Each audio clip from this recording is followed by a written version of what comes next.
the corner, Berry. Rick Berry has not missed a free throw against Washington. Now it is Berry. Back to Clifford Ray.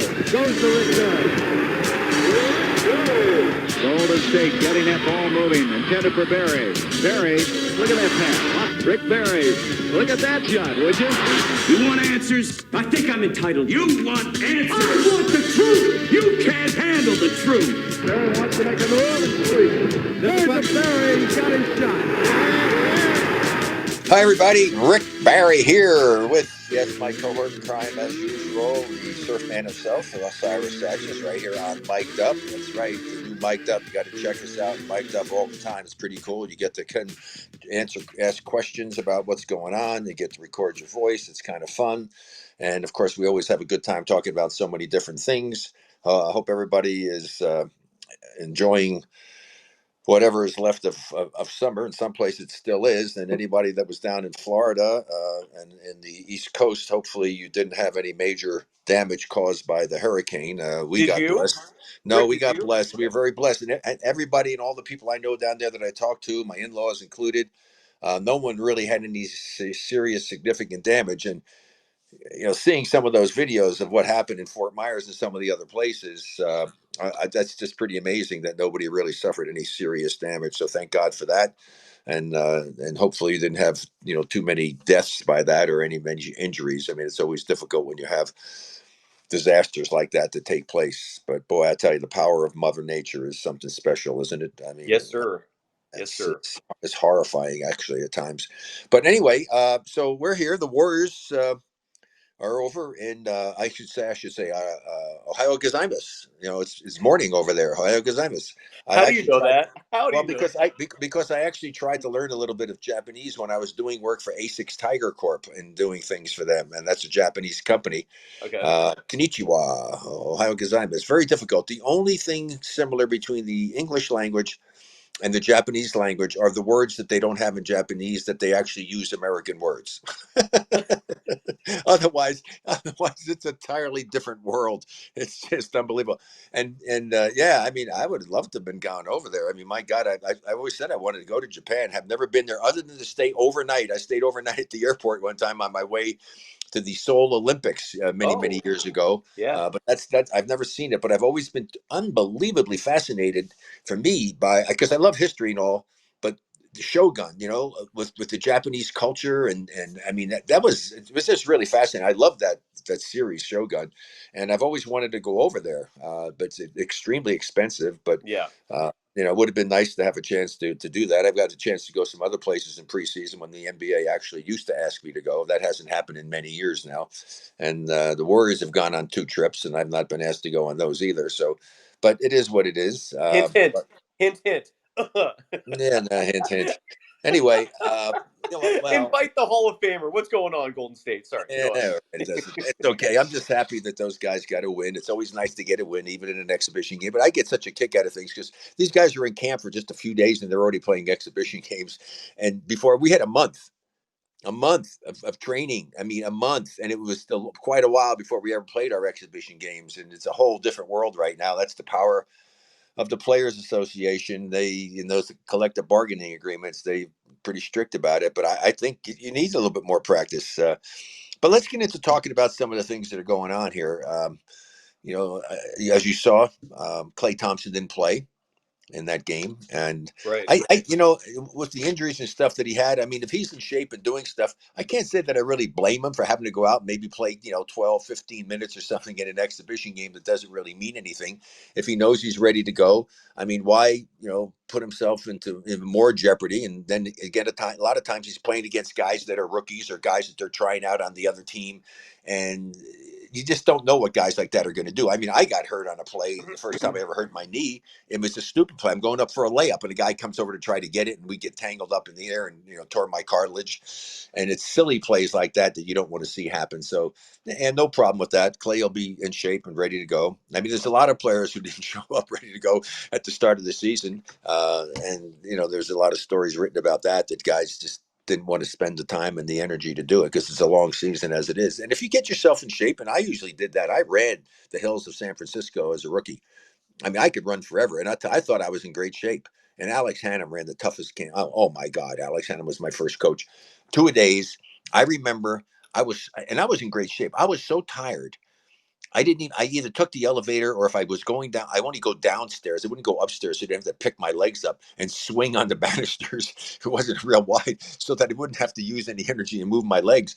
Trying to save myself for the second of 2-a-days. And I just think 2-a-days, it's fine to do something, but run through plays, do something, get some shots in, walk through offensive plays.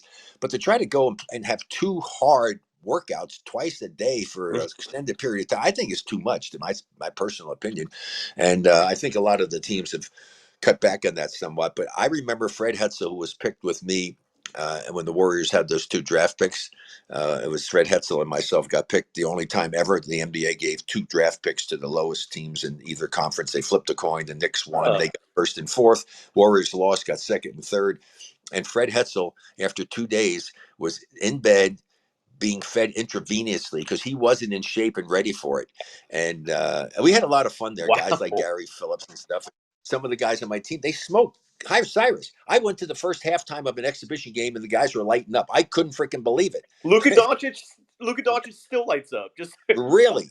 Oh my God. Supposedly. That's the rumor. Yeah, I know. If I'm the coach, there's no smoking in the locker room at halftime. I'm sorry. That's just not going to make it.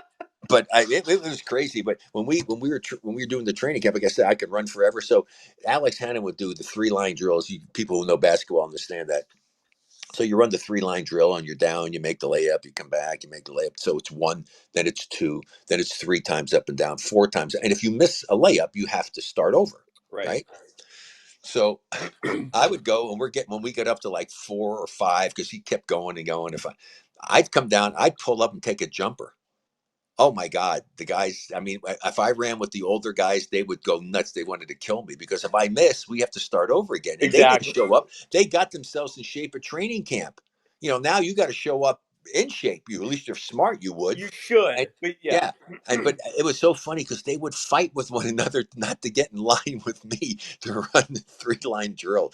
And I always remember doing that. And I'd pull up and shoot jumpers sometime. We're at 6 or 7 and I'd pull up, miss the jumper, and you got to start at 1 again. It was pretty humorous, actually. Yeah, it was. It sounds humorous. I mean, but again, you just revealed you were in incredible conditions, so missing a shot for you was no big deal.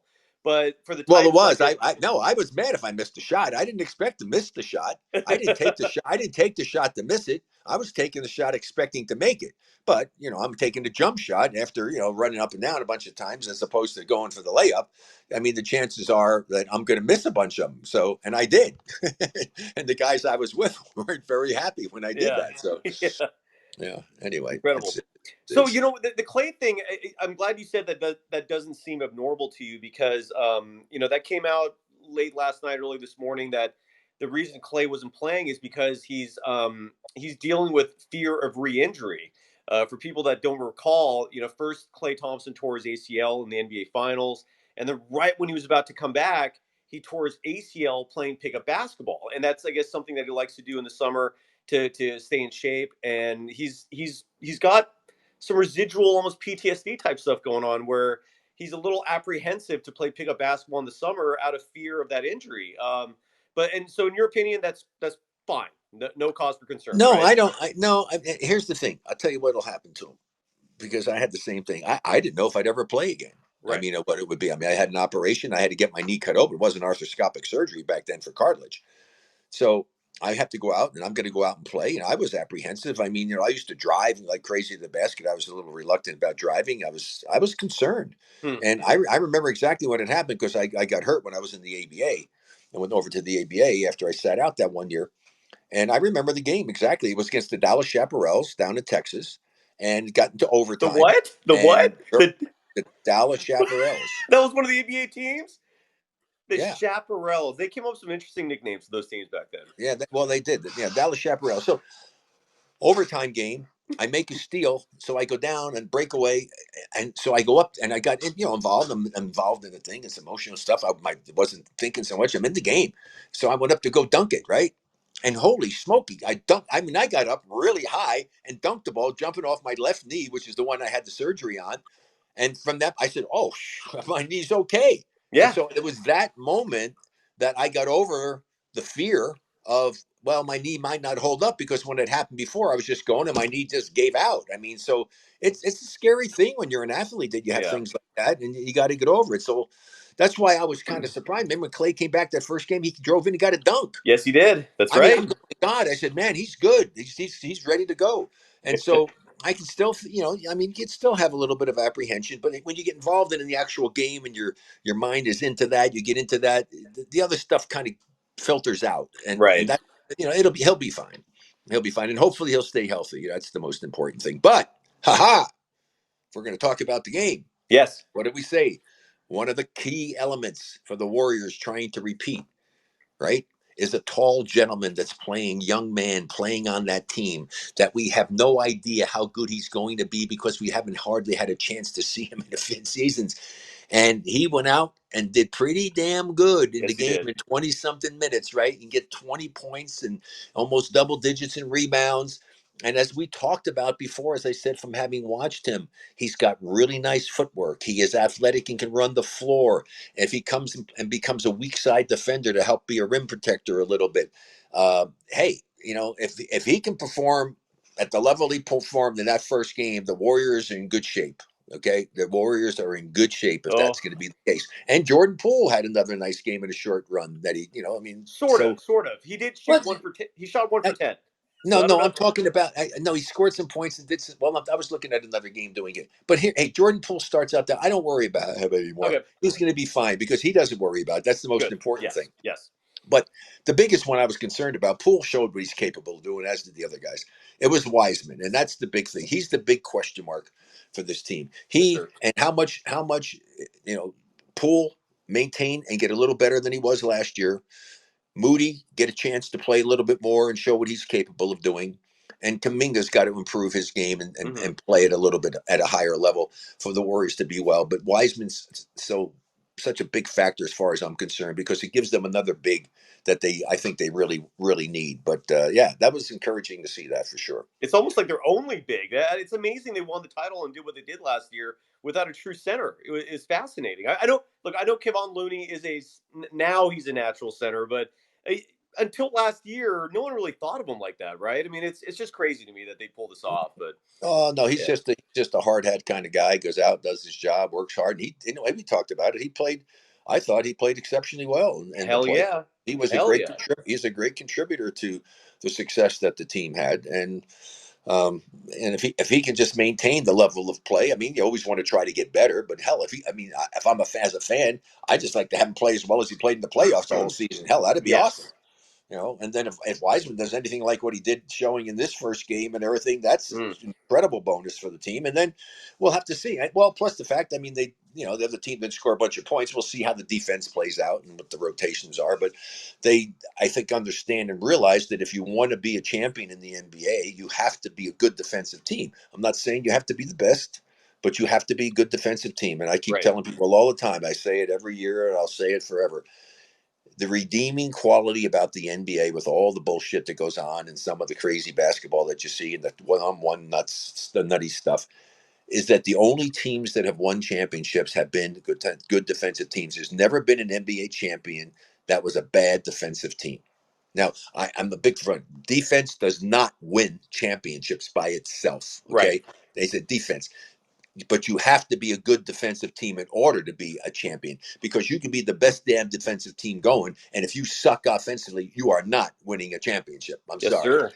not Where happening. where are you, by the way? Why are you in such a dark room? What's I'm going on? back. I'm back in Colorado still, and fortunately, I say nothing happened with the hurricane, but we'll be heading back down there the beginning of November, and got a Okay. lot. He's been busy. Did some fishing, which wasn't very good. My friend Greg Batchelor, a great guy, and his wife Star were awesome, and were great hosts. And God, you want to talk about somebody living out in nowhere? He lives out in the middle of nowhere. I mean, I'm serious. It's not a paved road to get to his house. I mean, out in Montana. So he's out in the middle of nowhere. Thank God for Elon Musk, because he uses that. What is that? Starlink or The something like satellite that? thing. Yes, Yeah, yes, exactly. Okay, so he's a subscriber. All right, good for him. Is the yeah. internet good? Is it strong? Is the connection Hey, it worked enough for me to okay? be able to make phone calls and get online and do that. So There you go. that's the big thing now. When I go some places, people say, "Oh, yeah, put you in the." I just want a room when I travel. I just want a room that hopefully has clean sheets, a toilet that flushes, hot water, Wi-Fi, and because they have no control over it, and I pray for a firm mattress. That's it. That's all I need. I don't need a suite. I don't need all this other garbage. And it's always nice when you go to some of the different hotel chains now. They have, they're letting you have the streaming services on there. You're able to get Netflix Uh-huh. or get Prime. I mean, which is cool because I told my wife, honey, if I get older and I'm not going to be able to get around and do stuff, just stick me in front of the television set, the big screen TV with the Wi-Fi. Give me Netflix, and Amazon Prime and whatever else I decide I want to use for streaming, and I'll be like a pig in slop, along with my cream cheese dip and some caffeine-free Diet Pepsi, and I'll be ready to go. That's it. I don't need much. You're a modest man, sir. I respect that. I No, love and that it's not about you. modest. It's not modest. I just don't need a lot of stuff. I mean, seriously. I mean, same way, like even with eating. I mean, the going to fancy restaurants. I did a lot of that with one of the wives I had, and she wanted to go, and you go to the fancy restaurants, and they give you a little piece of meat that's about this big, and they have direct Yes. decorations on the plate all around. It looks so pretty. I want to go say, listen, can I get a little bit more meat or a little bit more fish and less decoration, and Yes. not have to pay the outrageous amount? So again, I'm just basically I loved it because Greg's wife, when I was up there in Montana. I mean, she said, "What's your favorite thing?" I said, "Oh, I love my mom." I said, "I'm simple. I love meatloaf." So she made me a great meatloaf with gravy and mashed Oh. potatoes, corn on the cob, and hey, Mm. I was happy. I mean, shit, I don't need anything fancy. So maybe So hey, modest is the wrong word. Simple, maybe. And I love that. I'm a yeah, simple man. I think I'm a simple man, so I'm with you. Yeah. basic, just basic stuff. And I Yes, like sir. my wife and I are not ones that want to go out and go to dinners and fancy restaurants or stuff. I probably eat most of the week. I have 4 salads that I'll make during the course of the week, and some of them, put some chicken in it with good, nice dressing and good, healthy stuff, and that's enough for me. I don't eat anywhere near as much as I used to, and don't eat tons of meat. But anyway, everybody's got to do what they need to do. So hey, Yes, do we sir. have some questions from some people? Yeah, yeah. Well, I mean, we talked about. Here's Jim Cleveland wanting your thoughts on Jordan Poole. I wanted to get your thoughts on Jordan Poole. Do you think the Warriors should invest in him for the long term? Do you project him to be an all-star caliber player? Is he Well, a thanks, max Jim. dollar? Is he a max dollar guy, Rick? Do you think he's going to get max dollars? Well, if he continues to improve and play the way he played last year, I mean, they don't win the championship without him. Plus the fact he's young. I mean, the other guys, I mean, Clay's not a spring chicken anymore. I mean, he's getting up there, and with the injuries he's had, who knows how long he's going to be around. And you got a guy like Poole that can go out, you get you 30 on any time and play the way he is. Hopefully he'll get to be a little better individual defensively. But as you know, I've said it all the time, it's not individual defense that wins championships. It's team defense Yes, that wins sir. Yes, championships. sir. And Absolutely. with Clay, you had both, when he was super healthy, but I don't think it impacted him that much on a negative basis last year. But it's the team defense. I mean, that's what happened with the Warriors during the stretch last year. I mean, they started out, their defense was really good. I said, wow, this is awesome. Then all of a sudden they, I don't know what happened. They went to the Bermuda Triangle or something, or the Twilight Zone, and all of a sudden their defense wasn't real good and they struggled. But Well, they they lost got their Draymond. They lost Draymond, Rick. I think that yeah, was a big well, reason yeah, but why. they got their act together, and Draymond is a catalyst in that regard because he's kind of like the Energizer Bunny doing things, and to his credit, he's gotten so much better as far as not going nutty out there on the court and picking up crazy technical fouls and things of that nature. Because we do know that him getting suspended in that one series cost them a championship against Cleveland. As far as I'm concerned, there's no I doubt in agree. my mind that was the case. But I also blame the NBA because I think that the officials swallowed their whistles. Because we've talked about this before. Those of you who didn't see it, I mean, LeBron James threw him to the floor and he should have been called for a flagrant foul had that happened. And then then to add insult to injury, he steps over him, right? And now Draymond goes off, and then he gets suspended, which I think was ridiculous. I don't think, for something like that, you don't suspend somebody from a championship game, for God's Agreed. sake. Give him a big fine. I mean, come on. That was ludicrous. I was so mad when they did that. And it really cost them dearly. But had they called the flagrant on LeBron, I don't think that Draymond would have reacted that way, and I think they would have won without question. I mean, as it was, they still should have won, except they just killed themselves. Like you say, you live and die with the three. Well, they died with the three in Game 7. So I've talked about that ad Yes, sir. infinitum. Just Yes, sir. brutal. So Uh, anyway, we'll see where they go. Here's a change of subject, and I'm going to add on to this after we hear from Jason Pollard. He's talking about Ime Udoka. How do you think the Ime Udoka incident affects the Celtics going forward, and do you see them as legitimate contenders to get back to the finals and potentially challenge the Warriors for another championship? Well, I watched the series closely last year. I don't remember him getting many rebounds. I don't think he scored a lot. Um, So I think that will tell you my answer, that I don't think it's going to have a huge impact on whether the team is successful or not, because the team knows what it takes to get there. And whoever is filling in knew what it was. We'll see what happens. But that still is the strangest thing ever. I, I, I mean, come on. If he did what he did, and that's the case, and he owns up to it and doing stuff, I can't believe they didn't fire him. I mean, seriously. I mean, if I'm an executive of a team and one of the players on the team has an affair with my wife, you know what? I'm getting rid of him. I mean, Well, do seriously. you want to hear? I don't know if you saw what I sent you earlier today, Rick, but an individual named Khalid Abdallah. I guess he covers basketball. His Twitter account's verified, so we know his identity. But he covers the Warriors among many sports for a platform that's called Sideline Sports. He tweeted some really crazy information. I'll read this to you. Let me know what you think, because I know on last week's show you broke some news about this. So, according to Khalid. Udoka and his wife Nia Long, who's an actress, they've been together for over 11 years. They have a child together. They were in an open relationship, or they are in an open relationship, and he is a quote serial offender, unquote, with the ladies wherever he coached. So this is not a new thing, according to him. So uh, he slept with the team staffer. The team staffer, her husband found out. The husband went to the team. They signed paperwork saying it was consensual. However, the woman then said Udoka was being inappropriate. And then then after that, Udoka went ahead and slept with the Celtics minority owner's wife. Thank you. That's when they Well, what did I tell you? What did I tell you?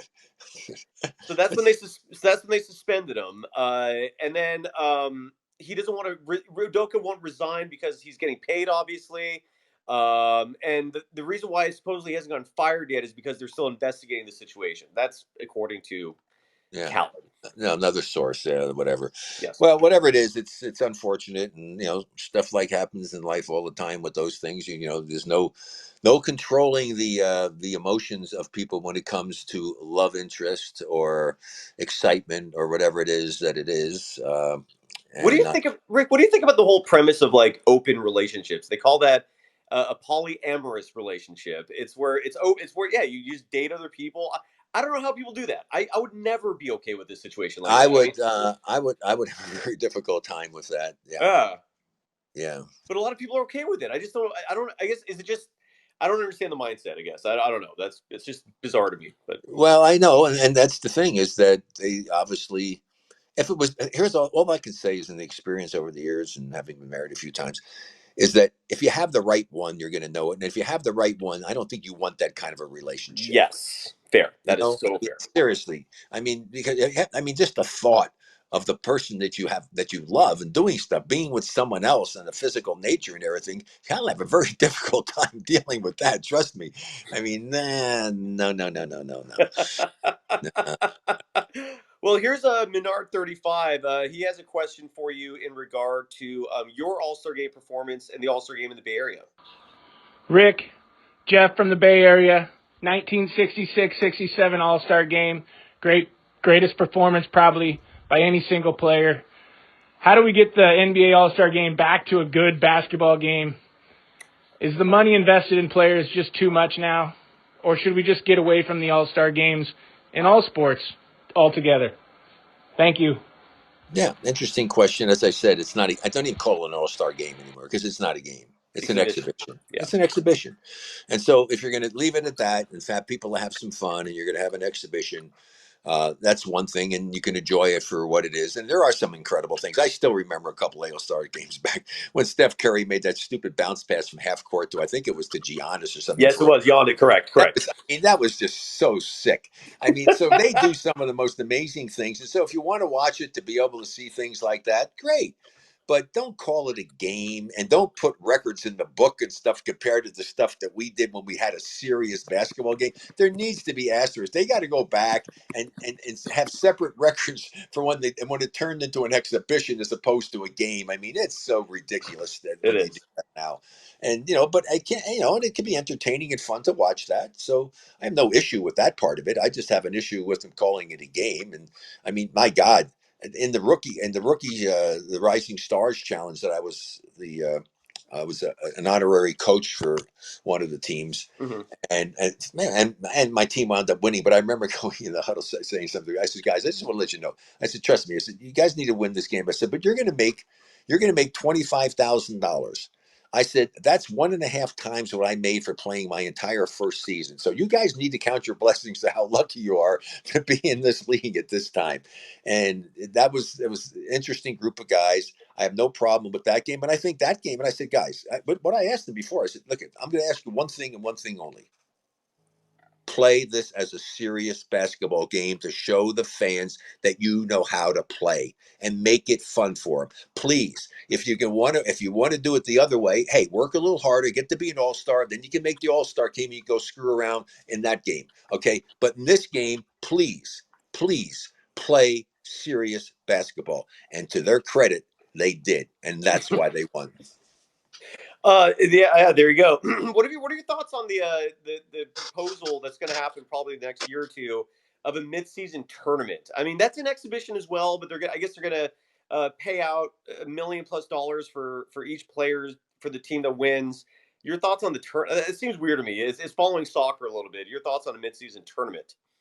Well, I think they're realizing that the other one is not a game. They're trying to make it a game and make it competitive. Now, if I'm an owner and I'm paying that kind of money to a key player, do I want him playing in another super serious game with other great players? I mean, it might be nice and stuff for the league, but do you want to risk that? Of course, they all have policies, insurance policies on these guys. I know that, but you don't want to lose a great player. I mean, the devastation it can be for your team and for the Right. fans and for everything else. So that's a tough one. Personally, I'd love to see it. Same. Because I'd love to see the best ones playing and being serious. That's why when the All-Star now game, I pray that it gets close in the last 5 minutes, because then the guys will get serious because they want to win, because the pride will come into it and they stop screwing around, and you might get a few minutes of serious basketball being played on both ends of the court. And so if they did it for that, I don't know. These guys make so much money. I mean, is money the incentive? To me, it's the competitive nature, it's the competitive drive, it's the pride that you have yourself that I think would dictate how the game would be played. Right. If it's money, I mean, you can't. I mean, come on, they make so much money now. How much money does it take to get them to be serious about the game? And as far as the pride, like, man, we want to see can we beat the the Eastern All Stars? I mean, we want to beat those guys. And we had some unbelievable games. I mean, seriously. I mean, it was fun. The All-Star game was fun. I really looked forward to it. I mean, it's an honor to be chosen, and it was an honor and a thrill to play, because I got to play, against some of the greatest players in the history of the game. There was one black and white picture somebody sent that I got in there. There were 7 people in the picture. All 7 people in there in those 67 All-Star game were top 50 players. Wow. Yeah. And I mean, it was awesome. It was really awesome. So we'll see what they do. I mean, they're always looking for ways to do it. They're trying to keep it entertaining. Hey, come on, folks. Do you understand when you go to a game now? It's like going to a rock concert. I mean, the music and the dancing and the shows, the halftime. We had nothing. There wasn't anything at halftime. You went to halftime, you went to the bathroom, I guess, if you were a fan, and you got a drink or do something, and you come back to your seat and the game starts up again. I mean, a lot of the teams, when the other teams did it, they got cheerleaders. Well, a lot of the teams didn't have. The Celtics didn't have cheerleaders for a long time.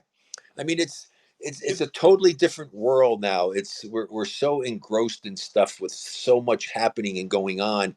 It's like, it's hard to find things now when there's solitude and there's peace and stuff. It's just, and at an NBA game, that's kind of what it was. It was just the game itself, and it was interesting. I mean, I'm not saying I'm against it. I love some of the stuff that's going on. I mean, some of those halftime shows are unbelievable what some of these people do. It's really kind of cool.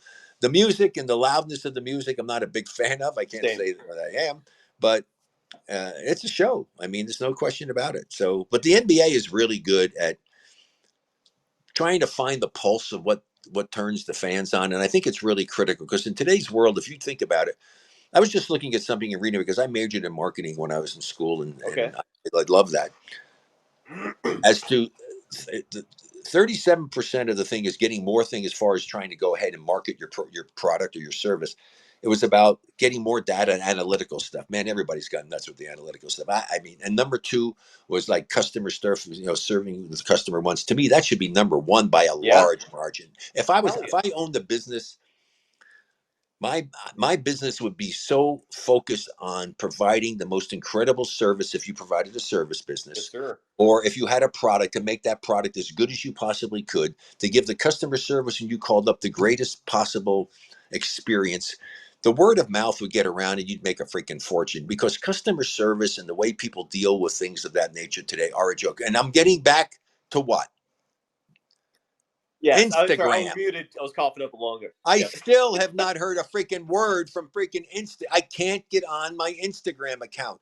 And they're saying if you have this, customer service will be there if you're not getting your code. That's what they said at the top of it. Well, how many freaking times do I have to send it in to tell you that I'm not getting my code and I can't get on Instagram? Because I like to use Instagram. I have a lot of fun things to put some pictures and stuff that I'm doing. So that's why I'm going to try to use Mic'd Up, because I can get some things out there, because that's the worst customer service I've ever experienced in my life. I mean, and I've experienced some pretty bad service, but at least I got some service, because I'm getting zilch, nada, nothing. I mean, it's insane. That sucks. Instagram, you should be ashamed of yourself. And you have almost 15,000 followers on there. Speaking of marketing, that is such an ideal marketing platform for you. And you can't like reset your never mind. We'll get. I can't get in there. That's and ridiculous. Here's the thing. If I was playing today, oh my God, I mean, I would crush social media. I'm serious. I would basically have my own freaking reality show on social media. You are, Rick. 15,000 followers is nothing to sneeze at. I mean, you are crushing social media. Not really, but no, I'm serious. But the thing is, there's so many things that you can do. Plus, you can be helpful to the people who are fans of yours. Because if you go out and do the research and you find a great service for them that's great at a great price that they can feel comfortable with, or you can get a product that you know is great and works. Like, here I do like my medicinal leaf stuff, or my Aloe MD Plus, stuff that I use personally that I absolutely love. My Go sleeves. I mean, all of these things that. Because I'm not going to do something just to get paid money. I'm sorry. And plus you can get in trouble. I guess, on television. So if you can't go out there and profess stuff, if it's not true, you get in big trouble doing that. Correct. But I'm not going to get, somebody who's willing to pay me to do something, and I don't really like the service or the product. I'm not going to do it. I'm not going to be involved with them. I'm not going to try to promote them to put some money in my pocket. And then all the people out there who go and use this stuff are, getting screwed. I mean, I'm not going to do that. So anyway, I can't believe you still don't have your Instagram. That is I can't believe it either. I mean, how many more? I tried to go through Facebook and send something into Facebook, because Facebook owns Instagram, right? Correct. So I mean, I don't know what I can do. I really don't. I'm at a quandary. I mean, I sent it in again today. I mean, how many times do I have to do this? I kept saying I'm never getting, and they said customer service support will be less. Nobody's reached out to me. That's where, what I would do, Rick? Honestly, I would reach out to the Warriors, because I guarantee the Warriors have a connection with Facebook. I mean, there's such a synergy there with Silicon Valley and the Warriors. There's got to be someone that they know that they can connect with you directly. Because maybe I'll do that. Yeah, that's outrageous. Going back real quick to the midseason tournament, the one appeal I really could see with it is if you're paying each player on a team $1 million to win the tournament. There are some players on NBA rosters where that would be doubling their salary for the year. So I could see the incentive. But they don't play. Right, but my understanding is if they do the midseason tournament, those guys would play, because, like you said, you don't want to risk the stars getting injured in an exhibition type game. So wait a second. So what they're saying is that they will use the other guys to get to know them and let them have a competition, kind of like the Rising Stars thing, but a very serious tournament. Yes, the stars could play, and they probably would play some minutes, but you wouldn't be working them out there like you would a regular season game. It'd probably be like an exhibition preseason type game, except the winner gets $1 million. So I don't know. What do you think? Each player gets $1 million? Correct. Interesting. Yeah, right. Yeah, yeah. Well, but they got it. Yeah, they'd have to come up with something. It would be kind of fun to do that. I mean, maybe what you do is, I don't know. I'd have to think about it and give some thought to what All kind right. of rules and regulations you might want to have to do it to incorporate the star players along with the other people. I'll Uh, bring it up again. I'll bring it up again. yeah, we'll do it. I mean, it might be more fun to do it and do it by quarters and make it Right. 4 quarters, and so you have 4 different games within it. So you have 4 games within the game, not necessarily a whole overall tournament, but put some money on the line and have that, and then you could say, the 1 quarter you play, you get to play your starters, and then the next quarter the other guys are all going to play, and you see how all the reserve guys are going to do. Well, I mean, somehow to do. I don't know. I don't know what the real answer to it is. We'll see. But I really do think that the NBA missed the boat. And I'm gonna say it again because I want to get it out there and get Yeah. people talking about this. Hopefully, and it'll never happen now because I think that the union has too much power. Um, they need to make professional sports on a team basis, money on the line in every game for every player. It's a professional sport. I mean, golf and tennis. If you don't play well, you don't get paid. I mean, seriously. I mean, there has to be something on there, and I've told you this before. A Yeah. maximum guarantee that a player can get, and it's going to be a stupid thing. It'll be millions of dollars for a guarantee, right? Then that's where you come in, and the negotiation comes in with your agents. The realistic number of games. Let's say the Golden State Warriors, and let's say it's for purposes, it's 60 wins, right? So this team should be able to win 60 games. That's if everybody's healthy, right? So Steph Curry would get X number of dollars for every win. Klay Thompson would get X number of dollars for every win. And Hmm. then the other guys who are lower on the totem pole, or maybe getting the minimum contract at all, maybe they're getting 5,000. Whatever it is, every player on every team has money on the line based upon a win or a loss.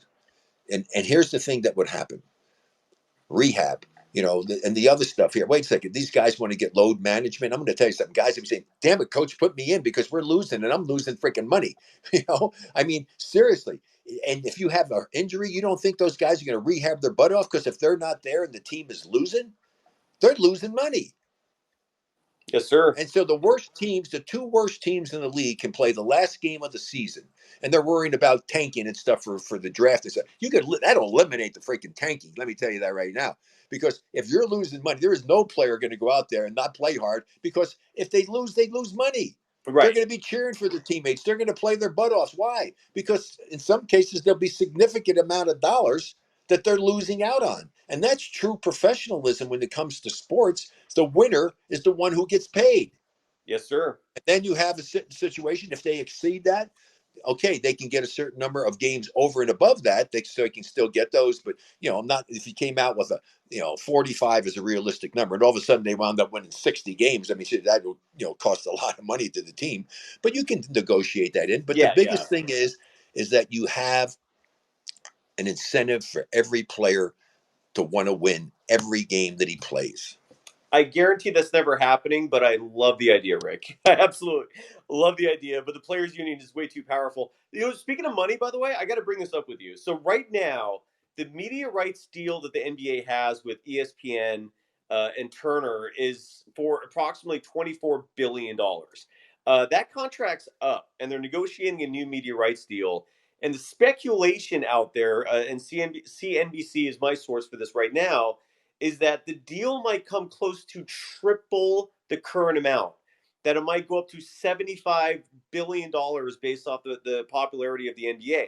What that's going to mean, and this is the part that's going to make your head explode, is that a max contract for a player right now, let's say Stephen Curry's making about $50 million a year, like Zion Williamson's probably making around 30 a year. It depends on how many years you played. That number could potentially double. So we could be seeing contracts, and this is I don't know how the public is going to accept this or react to this. I would love your reaction. What if 2 years from now, because to put it in perspective, Michael Jordan in 1998, I think made like $35 million, right? And there was no other player in the NBA making over $30 million a year until 2016. Now we have over 30 players making over $30 million a year in the NBA. We might see that number jump to like 70 million. 80 million. Steph might make $100 million a year. What are your thoughts on that? That's crazy to me. What do you think? Well, if the money is there, it's not crazy. I mean, if they're generating that type of income and a certain Yeah, percentage of the designated income goes towards the players' salaries, it then does. the Yeah. players are entitled to it. I think the problem with it is that you need to be realistic about it, and there should certainly be an increase in the payment for the guys who don't get to play as much. I mean, it all shouldn't go to your star players because you don't win without everybody else on the team, contributing in some way or another. So as long as they do it in a realistic fashion and take care of the other players who are And it there, will. It will I because have no problem. I really have no I've never had any problem with these guys doing it. I just wish I had been born 10 years later or something, I'm and sorry. I know, they right? forgot those three freaking zeros on my contract. So I mean, I'm still out there, doing all kinds of stuff, working and what have you. But God bless them for what Yeah. happened. A couple of my, a few of my boys were able to benefit from that. So I'm happy for them. And I would have no problem with it whatsoever. I think if the money's there, they're entitled to do it.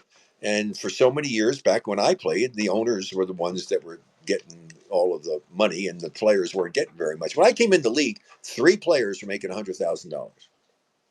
Wow. And the players who are on the bottom will see an increase as well because the way that the agreement's set up right now is it's basically like a 50-50 split, is close to that, where the owners get, I think, 51%, players 49, and that 49% is split up accordingly. So I think the minimum contracts will go up. It'll probably be like $3 million a year for your 15th roster spot. Yeah, it's crazy. It's a lot of money. It's a lot of money. It's wild. Yeah, Yeah. well, in all sports. I mean, look at what's going on. You know, I mean, what do you think Judge is going to get when his contract is? I mean, shit. I know I saw him. They were cutting in to show whether or not had a home run or not. And some of those things are so funny because even the fans in Baltimore were booing that the pitcher was walking him. I mean, people want to see history, right? They I want want to to see, see. yes, Well, sure, absolutely. they want to see a guy get the most home runs ever in a season by an American League player. And so that's pretty darn cool. So Or by a non-steroid induced player. yeah, well, I mean, I didn't have to get into that, but that was part of the game. The owners looked the other way and everything, and just because of that, you say you can't get in the Hall of Fame. I mean, my God, if it wasn't something that they were jumping all over, I got some real issues with that too. But that's a whole nother No, discussion. bring it up. So you disagree with the fact that Barry Bonds, Roger Clemens, so forth are not in the Hall of Fame right now? Yeah, Okay. I mean, I know some of the players. Oh, that's BS. I said, look, here's the deal. If the league had really monitored the way they should have done it, they would have had fine to do whatever. So boom, and then they would have been out of it. But in Barry Bonds' case, I mean, he was going to be a Hall of Famer And regardless. I mean, regardless, yes, I yeah, mean, it's ridiculous. yeah, that's fair. So I just don't understand that because the league, they really did. They looked the other way. They loved the home runs and the stories, the guys going on. It was great for the game in that regard. But it just shows you because of modern technology. This is what I've talked about many times. That I would be a better player if I were playing today because we didn't have anything. We had zero, nothing. Now they have strength coaches, agility coaches. All this sport training is specific for your sport. Why do you think Judge? Why he is a guy so powerful doing things? Because he's been trained with all of this sophistication and has all of this at his disposal. Right. I might never have been. And how many home runs would Roger Maris have hit if he had all of this stuff? Or Babe Ruth. I mean, Babe Yeah, Ruth was thank smoking you. And Babe Ruth, cigars. Who had the gut and stuff, and used to drink and smoke the cigars and Yeah. whatever.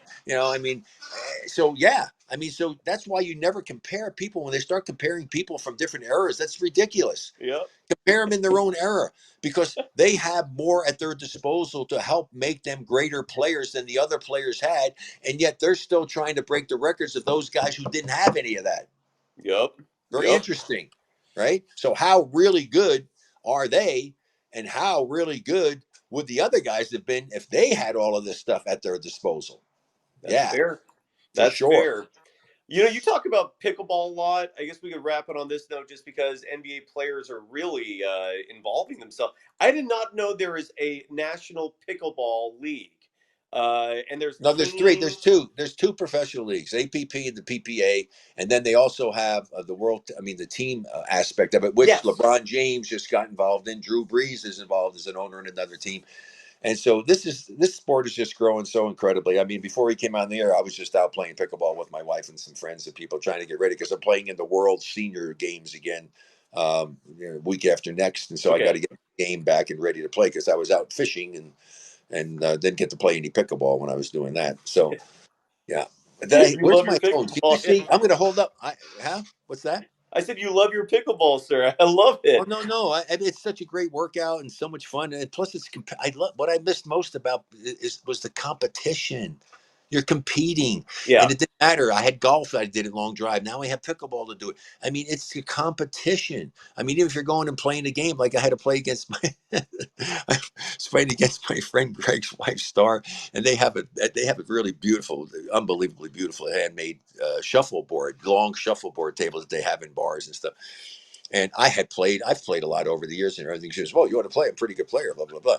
So I played her, and he wasn't scoring the way they should score. I said, come on, that's ridiculous, the scoring you're using. I mean, you're telling me I have three of my weights, as they call them. I have three, my weights that are in a better position than one from my opponent.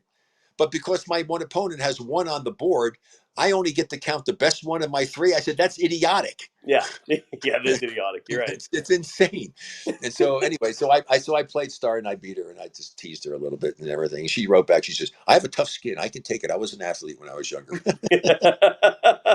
Well, here's Jack asking a question about pickleball. Let's see what he has to say.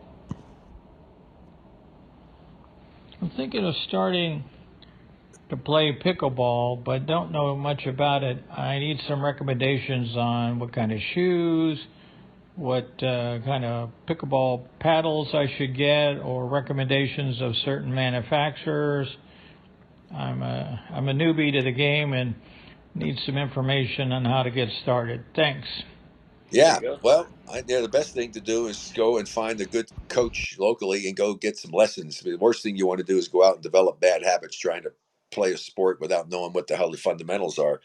And so, because you really need to go out and learn how to do that. And then with the paddle situation, just read up and go on Google. There's some great ones. I mean, right now, Engage paddles, provided paddles for me. I got other people trying to get me to use their paddles, and so I have to make a decision about that and there's a lot of great products out there. It's just a matter of researching and seeing what works for you, because there's now bangers and then there's the dinkers and guys that play a soft game, guys that play the hard game. More and more bangers are coming in. There was very few of those before, but the bangers are the ones that'll, like tennis, they're going to rip a forehand topspin stuff. You can't get as much topspin on the ball with these paddles, but it's just a really fun game. I think you'll really enjoy it, but learn the fundamentals of it first. You ought to get your serve in. Don't The serve is not a weapon. The next thing is you want to make sure that one of the critical things, you have to learn how to dink up it, to keep it low over the net, up near the kitchen line, and then from there, the other thing and the really critical shot is you have to learn a third shot drop. So I serve, Cyrus returns to me. I can't hit the ball Cyrus read back to me until it bounces. So I Okay. can't get up close to the net and just smash the heck out of it. It has to bounce, and so you want to return your serve deep, and a lot of times to the middle or to the weak side of whoever the person you're gonna hit it to, because one opponent's up at the net, right, and the other person is back from the receiving team. The server and his partner are back behind the line there, and then everybody wants to get to that service line, the kitchen line, and you start to play your little game there. But now, if people aren't hitting a really good return to serve, it's bouncing, and the people are just ripping it. Just absolutely ripping it. And so it's fun. Check it out. Go watch some highlights, and you'll see some amazing points that they put on all the time. These players are incredible. The pros, I see them all the time. Tyson McGuffin and Jay DeValier. I got to play exhibition with Jay and Ben Johns, who's like the number one player. And they got a lot of young people coming up. So check it out. Great game for So, everybody. Rick, And hey, I that's what I'm really, saying. Player, hey, Kevin Durant was playing. yes, he was. Yes, He he didn't was, get sir. into team wise, but I saw he was out there playing. I can't imagine Kevin, as tall as he is, with the length that he has and being athletic. If he were to go out and work on it, he could become a heck of a player. Seriously, he really could become a heck of a player. And I tell everybody, I tried to get Hakeem Olajuwon, told him he should start playing. I'm telling Dirk Nowitzki's playing in an exhibition down in Texas next week. He's playing Incredible. with Tony Romo, and who's the other guy? The big tall the guy that served John. What the hell is his name? Eisner. Tennis player. The tennis player who's big tall guy. He's going to be playing in the exhibition as well. And I know that they've had a bunch of other guys. Who was it? Won all the gold medals and did everything. Beat my buddy Mark Spitzer's record. Mark told me somebody was going to beat him. I said, seriously? You think somebody's going to beat you? Right? You know? I mean, that was crazy. Did you ever watch the documentary on Mark Spitz that's on there? Check it out. I will. No, they got a I have story not. I about it. will. No, Mark's a good friend, and we broadcast together. We did the World Swing and Diving Championships together. But Mark, that's a really interesting story. They did a really nice job. But he went back 50 years later and went back to the site and doing it, and they did a whole big story on it. And I learned a lot. I learned a lot about Mark and about the things that had happened there. I think you would enjoy it if you're a sports fan. Definitely go and check that out. And so, Phelps, as I said, was the swimmer that was doing the exhibition. And then Fitzgerald, right? The Cardinals guy. I mean, I'm telling you, it's awesome. I'm trying to get, when they have this world teams place, they need to have celebrity play part of the match and have a celebrity for them to play on their team against another celebrity and somebody there, just to bring other people in and try to get people who are of equal skill level, because that's the biggest problem with it. If I'm a 5-4-5 and you're a 3-0, we're not going to have a great game, especially if you're playing doubles and you have a weak opponent. So that's the only drawback to it. But as far as on the pro level, and I'll tell you, records are made to be broken. I saw history. I don't know if this will ever be broken again or even matched again. A 15-year-old girl, Leanne Waters, okay, she and her mom play one of the top women's doubles teams. I was at the tournament in Atlanta. She won all three events. She got the triple crown, basically. She got it. She won singles, she won mixed doubles, and she won doubles in women. Mixed women's and singles. 15 years old on the professional level, the top players. 15. I don't know if another 15-year-old ever is going to come along and be able to pull that off in three separate categories at the same tournament. What kind of player are you? Tough. What would you call yourself?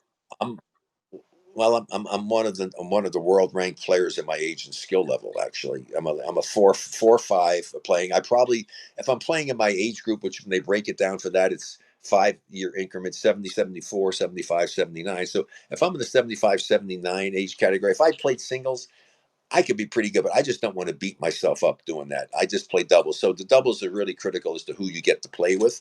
But as a 75-year-old, I'm a 5-0 player. But I play with younger players most of the time and play at the 4-5 level, and that's what I'm rated at now. So 4-5. So I have to play 4-5 in mixed doubles and men's doubles. But you had all these different descriptions for the type of players. Like you said, one person's like a slammer or a banger. A what? They call them a banger, and a dinker, a banger and a dinker.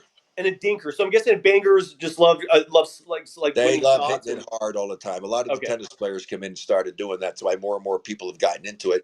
And I've gone to the point now, if somebody hits a short return and it's not super low, I'm gonna go up and bang it. But the thing is, see, I always try to hit it away from where the people are and test their reactions and stuff, because I love when people challenge and hit it at me all the time. Because my hands are still quick, the legs aren't quite the same, but the hands are still good in the reaction.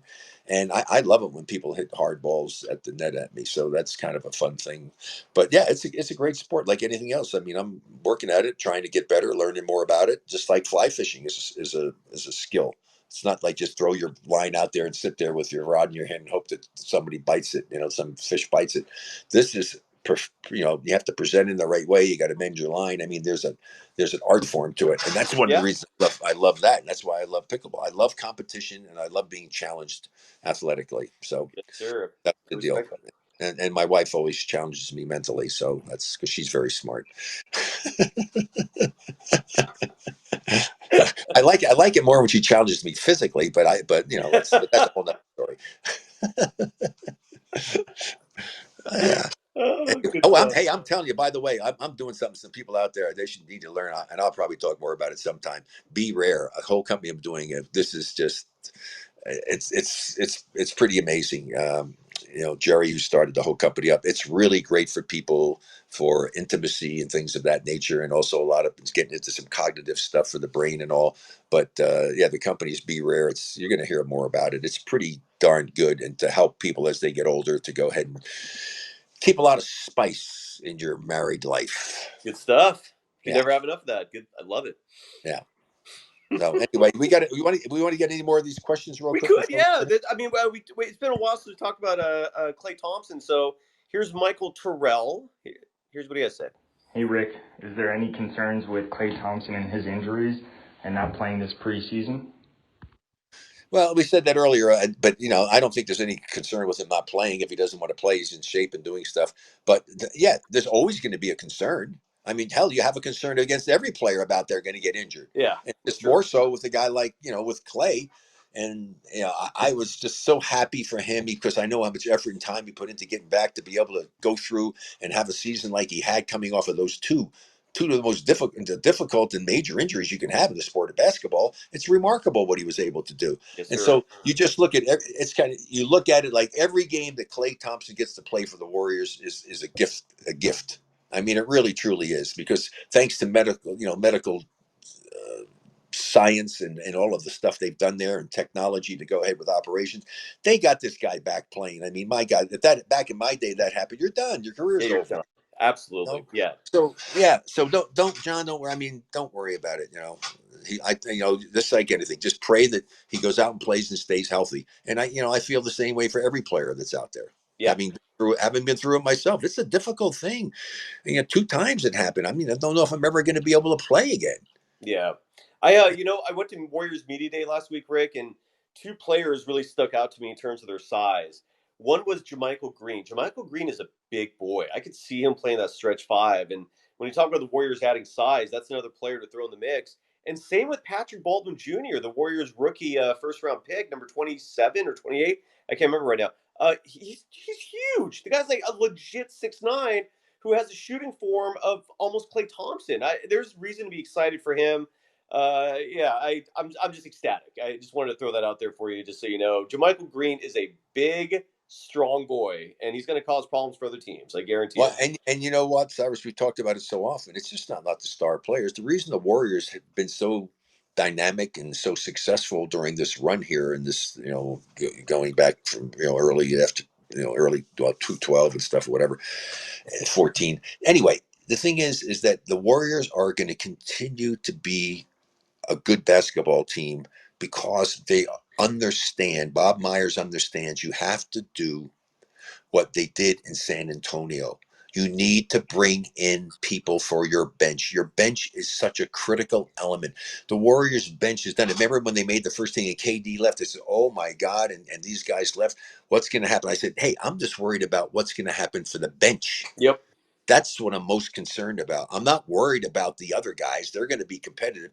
What kind of help are they going to get? Will somebody come along and develop? Well, in the Warriors' case, hey, they've got Poole who's come along and developed. They've got a lot of other really promising young players. Yes, sir. That's the beauty of it. Young players, because they can be around if they stay healthy. So the Warriors can go on one of these, Showtime Laker runs, or one of the San Antonio Spurs who every other year are winning a championship and all. They've already done a remarkable job to this point. Yeah. But I think they have more going for them now with the young players they have than they had before. Agreed. I'm excited. I'm really excited, Rick. Are you going to watch the game tonight? 10 p.m. Pacific time tip-off, so 11 where you are. This is an exhibition game? Yes, it's the second of 2 games in Japan. Yeah, I'm pulling your leg. I'm saying this is exhibition game. I am going to be glued to the TV. I will not be able to take my eyes off of it. It's going to be so enthralling and so exciting for me. My wife may have to give me a pill to calm me down. All right. Here's a question from Nick Cohn. I'm curious how you're going to answer this one. Here's Nick asking a Warriors question. Whoops. Here we go. If it works. Rick, do you see any trades happening before the start of the regular season? Okay, well, if you're going to call in anybody the next time, try to keep the music down in the background. That would be helpful. But I did hear you, and no. Okay, simple answer, quick. No, I don't see anything now. They're evaluating, seeing what they got, and and then you make your decisions. They got plenty of time to do it. They have all the way up to, what is it, like it's January or February, something, the last trade deadline or something. Correct. Yeah. It's usually end of January, yeah. And Tyler Thompson, this might be a good question here. Let's see what Tyler has to say. Hey, Rick, who do you think is going to make the most progress from last season and see a bigger part of the rotation with the Warriors this year? Excellent question, Tyler. Excellent. I like guys who actually, or women that give actually a good question. Yes, sir. That's a good question. And I do think there's a few people who I think can accomplish that. They can, whether they do or not, I don't know. I would expect that I'm hoping that they do it, and I should be able to do it. And that would be, well, first of all, Wiseman. I mean, but he's got to play. But I'm talking about some of the other guys, Moody, Kaminga. Both of those guys, I think, have a real opportunity to do something. I'm talking about the guys who were part of the team from last year, not the new people who've come in. Who knows what they're going to do? Hopefully, Right. they're going to fit in and they're going to do well and they're going to contribute. Like Cyrus was telling you about some of the ones that were there. New draft pick, big, strong guy. So we don't know what they're going to do. But from last year, those are the two guys that I think. And I think Poole will get better. Yeah. Same. I really do. I believe that, and Andrew Wiggins is going to be better because he now, I think, believes in himself and played at a level that was expected of him years ago when he first came into the league. And to overcome that monkey that's been on his back and to do what he did mentally should be so great, because the key to great success in sports or anything you do in life, and I do this when I talk to business stuff, is you have to believe in yourself, folks. You've got to believe in yourself if you're ever going to be great. If you don't believe in yourself, you'll never be great. That applies to dating too. Well, yeah, it does. No, it's all about, you have to believe in yourself. I mean, otherwise, there's just like an aura comes off. It's almost like if you're afraid of a dog, he can tell you're afraid of him. Yes. Because you emit some kind of odor and they can smell it and know that. Yes, sir. And kind of the instinct that usually babies have. Babies sometimes react somebody else, they react a little different. They have a sense about people. They do. It's really true. All right. Well, I think with all that great advice that we've given you, maybe we should, unless there's another question that you think is important to get onto. Otherwise, we got all of them. Great. Well, I appreciate everybody doing that. We're going to try, to do this a little more frequently. I'm going to try to get better because I was out fishing. It wasn't anything, really great to do, but it would have been fun maybe to have, a little video of me out there messing around fishing. But the thing is, I could have taken the video, but I don't think the Wi-Fi was good enough to be able to download it. You know what I mean? So anyway, you could have recorded to your phone and later uploaded, right? By the way, I was going to ask. I love Montana. I think that is a gem of a state in our great country. Where in Montana was your friend's remote rural property? Like, was it near any? Well, you fly into Helena, and he's only about 20 minutes north of Helena, and he's there, and he's not. He's off of the Missouri River, but not, off of the Missouri River in the wilderness, okay, in the wilderness with acres of property. And it's really interesting and a beautiful home. He says some amazing things. And I saw he's a hunter too, as well as a fisherman. I met him on the safari in South Africa. And he has a record. He cut a record for the black bear that he shot. That's one of the largest black bear. Yeah. Wow. Tied somebody for it. It's just unbelievable how heck, that thing was as long as looking like a grizzly bear, because most black bears aren't that big. It was pretty impressive. It was I think it was 700 pounds. Are you cool with that, Rick? You're okay with? No, I'm not a big. Here's the thing. I love hunting birds, because you can miss birds and there's so many birds out there. But I love that because I love to watch the dogs work. Right, Man, you watch a good bird dog. It is just, it's unbelievable how great it is. And I love trying to shoot birds and do stuff, which is good because that's a challenge again. And I'm I'm a pretty good shot. And so that's what I love doing. But no, I have a high powered rifle with a scope. Okay, now bow hunting, I can see a little bit more, maybe a little bit, certainly much more sporting and doing stuff. It's like you're out there in the old days and you were somebody living in the wilderness, whether you were a regular person or a member of the Indian tribe, whatever, you're out there hunting with your bow and arrow. That's a challenge. Okay. Yeah. Like, like no doubt, okay, he'll go out and get it. No, it's so I can relate to that, but I wouldn't want to do it. Because here's the thing, I'm a numbers guy. I like the thrill and the excitement of fishing. Every hookup is a freaking adrenaline rush. The more, the merrier. You know what I mean? So, but here I go out and you're spending. I went on a 3-day hunt to go on for my first mule. There's a mule deer hunt, and it was for deer. I had never hunted before with a high-powered rifle and a scope, other than doing my shotgun stuff with birds. So we go out. we stop off, see Steve Green, who was a golfer. He was there. He was out hunting. He was hunting for some antelope, and we stopped and said hello to him because the guys who are the guides and take you out, they lease and make deals with the people who own the ranches on the land. So we saw Steve doing it, and now we go. So we drive to go and do our hunt. He drives 500 feet and stops, and he looks out and he says, "See those females over there on that ridge?" He said, "I bet you there's a big buck down here." And so he said, "Stay in the truck." He said, "If I wave you on, come on out and bring your rifle." And so sure enough, he goes out, he waves me on. I go out there. There it is. There's this buck. He's laying down, but not he's laying down and he's sitting there like that, but he's kind of facing right at me. And so I go, he says, "Okay, you got to get him now." I said, "There's your shot." I said, "That's the only shot you have." I said, "Well, how am I supposed to shoot him?" He said, "Well, the only choice you have, you got to shoot him right between the eyes."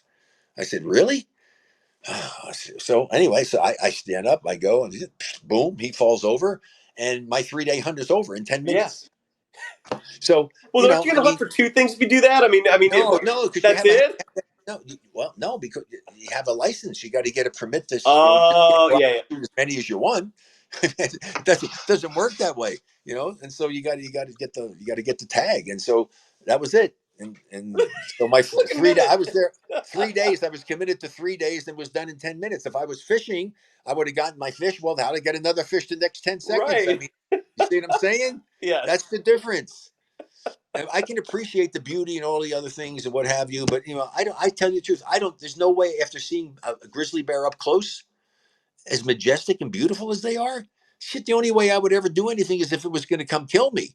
Right. Otherwise, I'm not going out to try to shoot him. Yeah, I'm not either. I'm not going to do that. It's not in me, and I have no problem with people doing it because I know a lot of this stuff is for controlling stuff, and people get all upset. Hey, it's not like people are randomly going out there and shooting all these animals just to shoot them.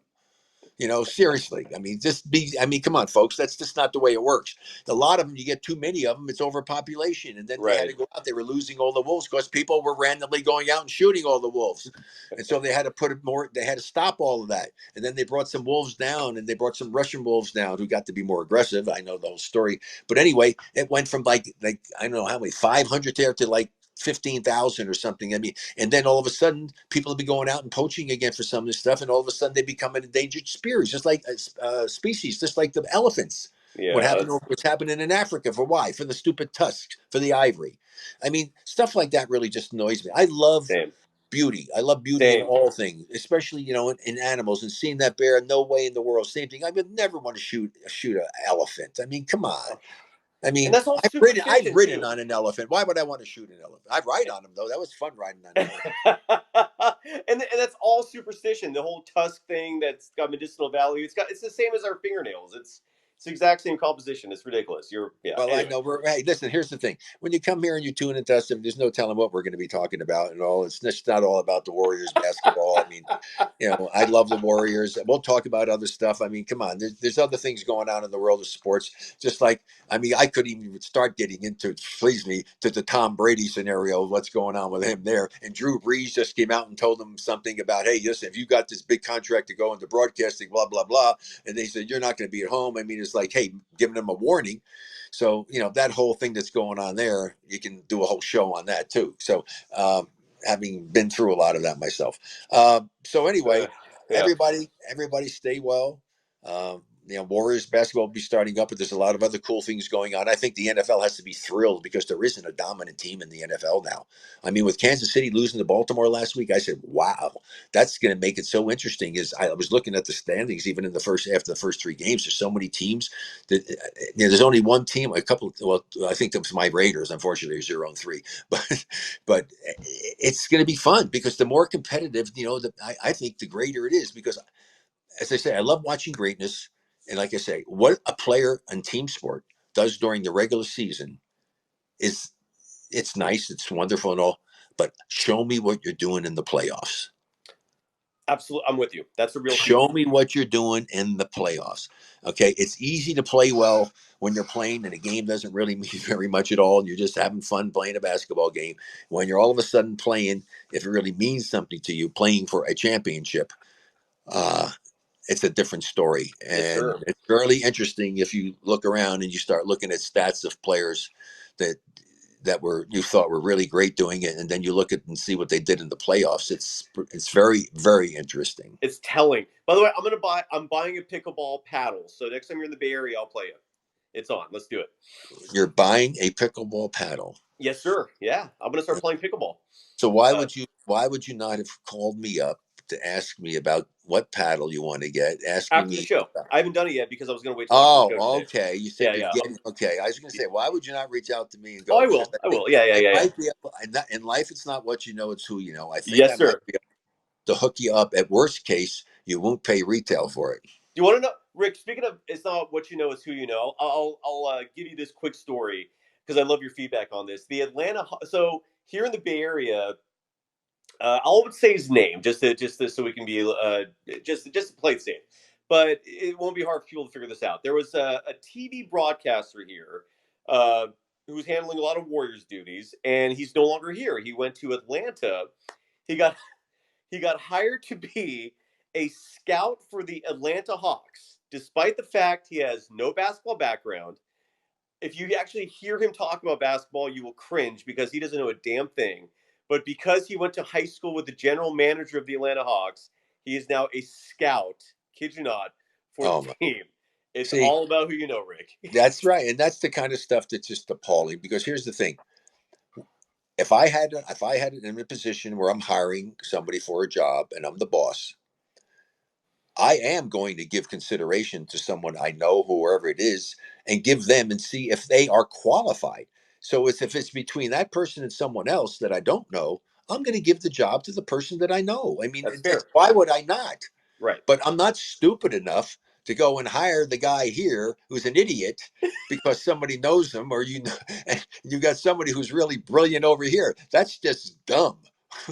It's insane. It's absolutely insane. So yeah, it's all about who you know. All right. Well, as I said, here we rambled on again. We were done 10 minutes ago, and now we're still talking. So it's the beauty. It's the beauty of radio and doing things and be able to be at home and be like this and not have to be stuff and be with a coat and tie and and all the other stuff that's going on. We're gonna have some fun doing this, folks. I mean, and that's it. I mean, I'm honest. I'm going to tell you nothing but the truth. I'm never going to bullshit your lie. I never told my players the same way when I coached. I said, look, I'm never going to BS you. Don't BS me. And I'm never going to try to make you look bad, but don't you make me look bad. Okay. Because that doesn't work for anybody. Okay. And plus the fact, if you go make me look bad, and this was in the minor leagues, I said, I got the hammer.